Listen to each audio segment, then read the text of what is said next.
Bu hakimiz 48 yaş. Öz Qashqardan mush birleşik jilniyaqı bu hakimizda boshqaydigan anchamiz nafas qildigan ba'zida mush bo'yinning tomiri bek so'qadigan bo'lishdan avval ko'rilib, buning sababini topamagan. Bizning doktorxonaga kelgandan keyin boshlab yurak pechoni ishildik. Yurak pechoni tekshirsak, bu yurakdan chiqadigan cho'ng klapanninki yenik darajada tarish bor. Yurakni anglab baqsaq, bu hakimizniki yurak so'qishining shovqini bek kuchli ekan. Diagnoz bilan tazimmas kelmaydi. Shuning bilan bu yurakning pechoni qiz do'ngashdan kirib turib tekshirdik. Bu tixim inchik tekshirgandan keyin bu yurak chiqadigan cho'ng klapan o'tir darajada tarayish chiqdi.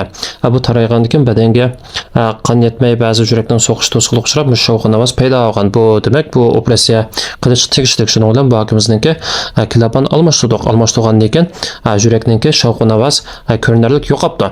Endi bu kasalning o'ziga olib qo'ydim. Endi ba'zi bemorlar doktorlar deydigansizlar bu sizning doktorxonada bu yurakni o'zingni anglamay kasal anglamdi deb.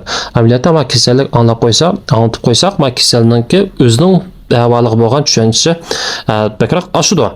Bu bir xil yaxshi ahvolimda. Bu hakimizning tövən turmuş bakən cəmi davalashqa 140 min köy ketibdi. Özünün yenidən 10 min köy çıxıbdı. Atçot nisbeti haqiqatan yuqori. Əmdəmi tövən turmuş bemorlarning atçot nisbeti o'xshash bo'lmaykan. Endi bu hukumatning belgilab qo'ygan o'lcham bo'yicha bo'ladi. Bu hakimiz shunda xo'sh ham yaxshi atçot qilibdi.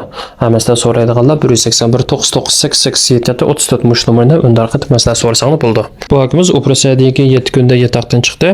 8-kuni uydagilar bilan tamoq yeb pressini avatib qo'yibdi ekan. Qarasak asli kelish oldim shunday yaxshi operatsiyadan keyin ming'ish oldim shunday yaxshi.